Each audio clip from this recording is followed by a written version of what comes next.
Halo Sobat FT News, kembali lagi. Pemilu tinggal menghitung hari.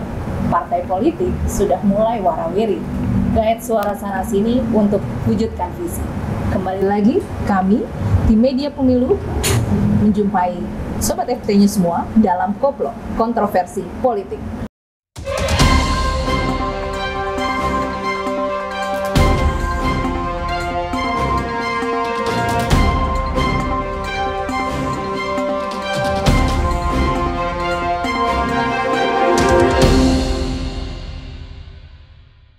Kali ini kita akan membahas sebuah kontroversi yang kayaknya cukup menarik nih ya.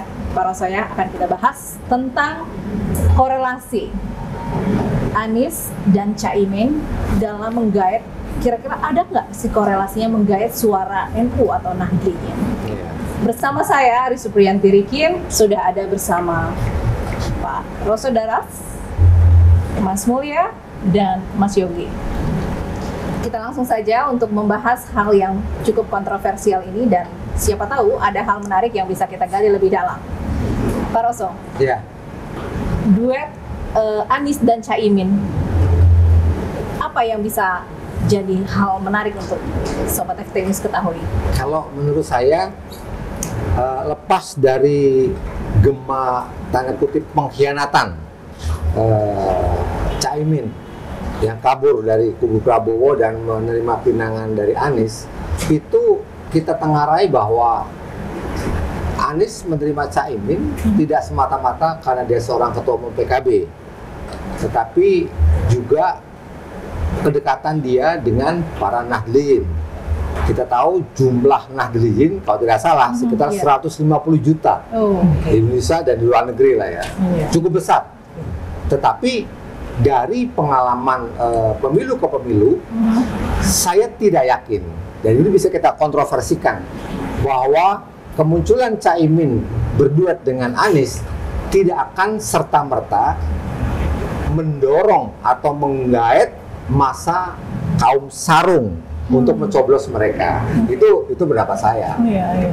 Mas Mulya punya pendapat serupa? Agak berbeda sedikit dengan Mas Rosso, menarik. ya.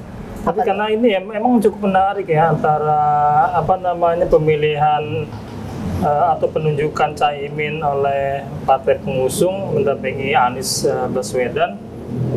Ini kan di antara kubu PKB sendiri kan ada dua sebenarnya ya. Ini kubunya Caimin kan ditengarai oleh keluarganya Gus Dur itu di luar PKB yang pertama gitu ya. Karena Gus Dur itu udah bilang PKB-nya Caimin memang bukan PKB-nya Gus Dur, karena udah keluar dari kitohnya ketika didirikan oleh Gus Dur. Nah, makanya kalaupun misalnya Caimin bilang dia didukung sama kiai-kiai senior di tataran NU, pengurus NU, tapi nggak menjamin itu akan mendongkrak suara Caimin. Nah, kalau menurut saya sih memang kayaknya ini ada dua kubu di NU yang kemungkinan besar mereka gesekan gitu ya. Ini mau mengikut yang kiai yang sepuh gitu, karena Caimin kan bilang mengklaim bahwa dia didukung oleh kiai sepuh gitu kan, kiai senior, kiai sepuh. Makanya ketika namanya ditunjuk sama Nasdem, ada utusan Caimin keliling ke Surabaya soal kiai itu ya. Makanya itu sih mungkin menurut Caimin ya, biar gimana caranya supaya yang dideklar sama Caimin itu benar-benar bisa mengangkat suara. Tapi entah ke depan seperti apa gitu. Saya juga belum meyakini itu bisa mendongkrak suara Caimin. Oke. Sobat FT News, di podcast sebelumnya kita pernah mengulas bahwa perolehan suara akan sangat signifikan ketika calon atau capres ini bisa menggait suara di Jawa, Pulau Jawa. Kita tahu bahwa mohon nanti dikoreksi, dan siapa tahu memang benar ya, ternyata Prabowo memang punya kekuatan suara di Jawa Barat, kemudian Ganjar lekat dengan Jawa Tengah karena sebelumnya memang menjadi incumbent di situ ya, gubernur. Kemudian Jawa Timur nih ya, jadi kuenya ini diperebutkan. Gimana Pak Rosso? Kalau begini, mengulang ke yang tadi, memang sebaran pemilih ada di Jawa. Dan kalau 150 juta Nahdliyin itu juga otomatis sebaran terbesarnya ada di Pulau Jawa dan utamanya di Jawa Timur. Nah, cuma memang kalau saya mengatakan bahwa Caimin tidak akan otomatis bisa menyeret suara Nahdliyin untuk memilih pasangan Anies dan Caimin. Pertama, indikasinya ya, Ketua Umum PBNU Gus Yahya Stakuf mengatakan bahwa dia hubungannya biasa-biasa saja dengan PKB. Artinya tidak menunjukkan sebuah kemesraan antara PBNU pengurusnya loh ya dengan Caimin, itu satu. Nah, sebelumnya bulan April kalau tidak salah Gus Yakut itu ketua GP Ansor. Nah, jangan salah. Mereka punya ormas kepemudaan dan kemasyarakatan GP Ansor cukup tua, berdiri tahun 34. Itu mengatakan bahwa calon wakil presiden dari unsur GP Ansor yang didorong tidak ada nama Caimin.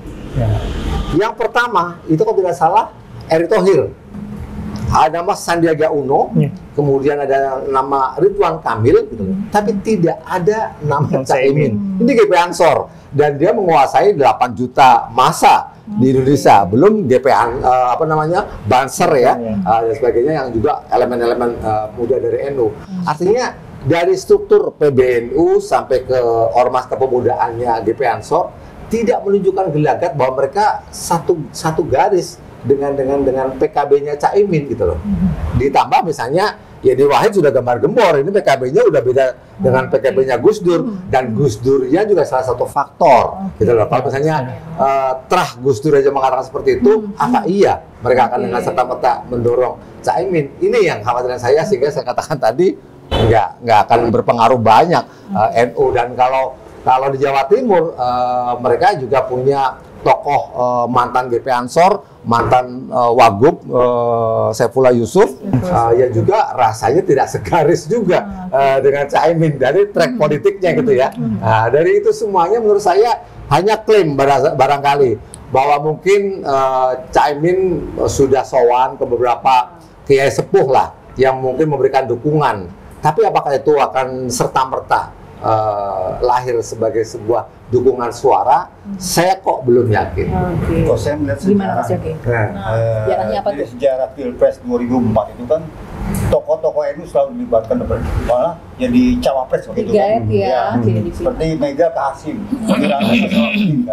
SBY ke Yusuf Kala yang mengklaim juga dia orang NU. Cuman di situ akhirnya kan yang menang SBY. Tapi saya pikir dia dimenangkan bukan dari NU-nya, lebih pada momen kok saya melihat. Jadi ketika itu momen SBY lah yang jadi faktor dia menang. Nah, kemudian pas setelah SBY berakhir kan Jokowi nih, Jokowi menggait si Yusuf Kala ketika itu kan. Tapi juga itu bukan NU juga saya pikir, karena ada momen lain juga gitu ketika itu kan. Itu Jokowi itu menggunakan lusukan metodenya kan, dan itu terbukti kena gitu. Ketimbang SBY pencitraan kan gitu kan. Nah, sekarang upaya Caimin untuk menggait, sepertinya ini hanya manuver trik dia aja untuk menggait suara, mengklaim-klaim suara. Sementara kan NU itu ada di P3, di P3 pun juga ada gitu kan. Nah, ini bagaimana korelasinya? Ya, saya sepakat dengan Pak Rosso, belum bisa tentukan juga, hanya mengklaim aja kan gitu.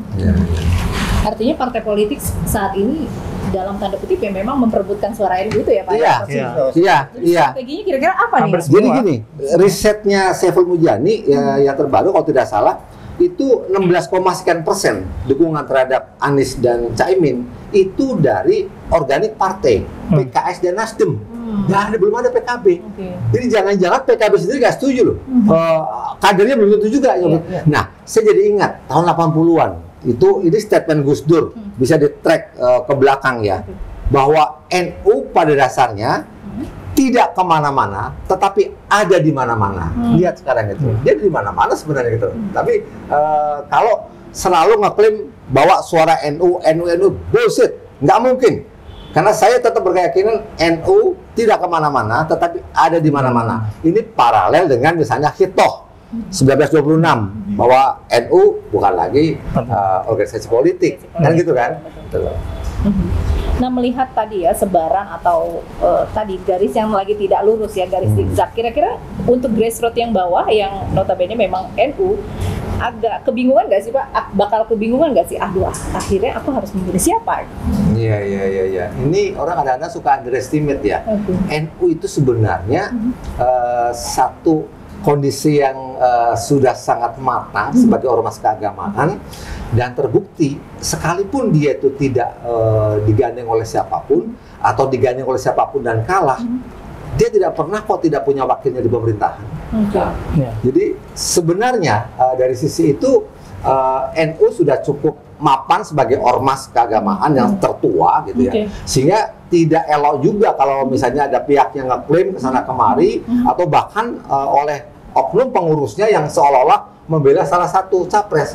Jadi NU harusnya tetap aja lah sebagai ormas keagamaan yang tidak kemana-mana tetapi ada di mana-mana. Tapi intinya suara ini menjadi penentu begitu ya Pak ya? Tetap penentu. Dengan kondisi apa tadi 150 juta itu. 150 juta, itu signifikan. Besar itu, mungkin hampir 20%. Betul. Iya. Saya juga mencatat bahwa tahun 2013 itu jumlah pengikut NU itu 40 juta, meningkat dari ke tahun 2021 jadi 95 juta, dan terakhir tadi Pak Rosso sebut 150 juta, itu angka yang signifikan ya untuk meraih suara gitu ya. Oke, Sobat FT News, kalau boleh mengutip, Kiai Haji Ahmad Siddiq pernah membuat pernyataan yang menarik tentang NU. NU itu ibarat kereta api, bukan taksi yang bisa dibawa sopirnya kemana saja. Rel NU itu sudah tepat. Sampai jumpa di koplo berikutnya. Saya Aris Priandrikin pamit undur diri. Terima kasih Pak Rosso, Sama-sama. Mas Mulya, dan Mas Yogi. Sampai jumpa di koplo-koplo berikutnya. Selamat malam. Tidak menunjukkan sebuah kemesraan antara PBNU, pengurusnya loh ya, dengan Caimin gitu. Anies menerima Caimin tidak semata-mata karena dia seorang ketua umum PKB.